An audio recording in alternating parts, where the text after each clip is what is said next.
Now, Colorado Congresswoman Lauren Boebert. Great to see you, Congressman. Thanks so much for joining us. Thanks so much, John. It's great to be here. There are mounting calls now for President Biden to at least revoke John Kerry's security clearance. I asked a question yesterday, why does the Climate Czar need to be on the National Security Council and have security clearance in the first place? But shame on me for asking those questions. But you're one of the people calling for John Kerry to step down. Tell us why.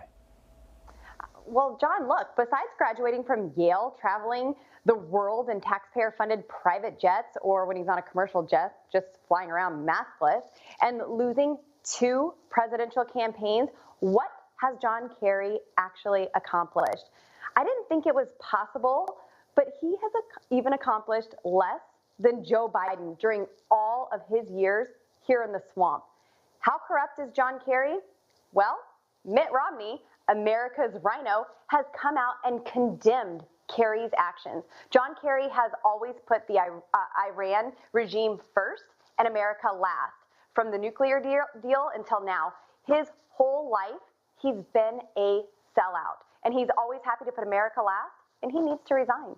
Yeah, one of the things, too, that we pointed out yesterday is just it's so appalling to go back in time and read John Kerry's statements after he, in fact, voted for the 2003 AUMF for the Iraq War, and you read the resolution, there's a lot of stuff in there about the global war on terror. He supported this after giving that speech before the Senate, bemoaning the problems with war, but yet here we are stuck with John Kerry once again. Why do you think, Congresswoman, all the other media seem to be ignoring this story? This is just a trend that we are seeing with the media. Obviously, you pointed out what the Washington Post is doing and their tracker on actually fact-checking the President of the United States. They decided this isn't necessary anymore, just like we saw the COVID tracker end right after the Biden regime took over America and started issuing executive orders left and right. So this is a trend that we are seeing with the fake news media. They don't want to hold their people accountable. Right. I don't know if you were able to hear the clip we played talking about how they do things over in the UK. And I never advocate really for European-style politics, although I do like the idea of question time in the Parliament because it gives the opposition a chance to directly question the Prime Minister. And I was joking around with Emerald. I thought about you or Marjorie Taylor Greene or Andy Biggs or some of these other folks. If you had a chance to directly question President Biden, maybe not call him sleaze as the Labour Party leader did to Boris Johnson there. But what would you like to ask Joe Biden if you had a chance to directly question him? Well, it depends on if there's social distancing involved. If the social distancing is exempt and we're kind of near one another, at first I'd ask him how my hair smells. But then I'd really like to know, what are you doing about the crisis at the southern border? What is your vice president doing to handle the crisis and the hundreds of thousands of people coming over our border that's putting our nation at risk, that's making every state a border state, that is putting our law enforcement at risk and our citizens, our children? I talked to law enforcement officers. Not only are they not allowed to do their jobs in states like Colorado, where qualified immunity is certainly threatened, and even on a federal level, but they're demonized in everything that they do, and so they aren't even allowed to properly do their jobs. And now we're allowing hundreds of thousands of illegal aliens to cross our border, and what is the President of the United States doing about that? Yeah.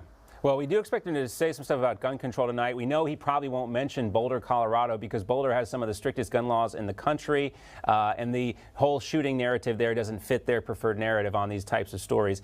Are you going to be there for the speech tonight, Congresswoman? I will be there, and I really hope that Joe can stay awake for the entire speech, because I'll be there. I'll be there early, and I'll have my popcorn. I'm interested to see how this goes. There's certainly some things that we should be hearing from him, things that we are going to hear, and things that I don't want to hear. We should be hearing how he's going to address the energy crisis that is right at our front door with his executive orders attacking American energy and outsourcing our energy to our enemies, to China and Africa, where we have child and slave labor that is often used, where we have 40,000 children mining with their bare hands in the Congo for cobalt. So I would like to know what he's going to do about our rising gas prices because of his executive orders on our the Keystone energy. XL pipeline. And then of course, I don't want to hear him talk about unity, because there has been no unity under his administration.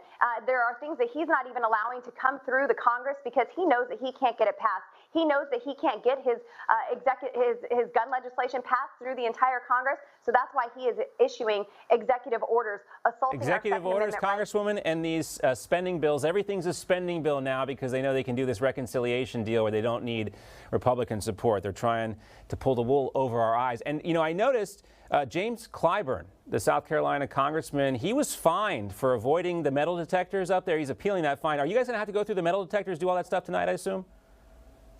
Yes, we will go through the metal detectors tonight, just like we do every day. Well, every day except for James Clyburn, right? I really wish that Representative Clyburn wouldn't have to pay the fine. I don't want him to pay the fine. I don't want any member of Congress to have to go through these metal detectors and pay a fine. So I stand with Clyburn on this. I agree that these metal detectors are useless and senseless, and they need to go. That's more unity than you're probably going to see tonight, by the way. Congresswoman Lauren Boebert coming to James Clyburn's defense. You saw it here on Newsmax TV. Great to see you, Congresswoman. Enjoy the speech tonight. Hey, I'm Rob Finnerty. Thanks for watching. If you enjoyed this video, please join the conversation in the comments below. Don't forget to subscribe, too. Hit the bell icon to be alerted to breaking news. And remember, there's a whole lot more on Newsmax TV, America's fastest growing cable news network. Newsmax TV, where real news for real people.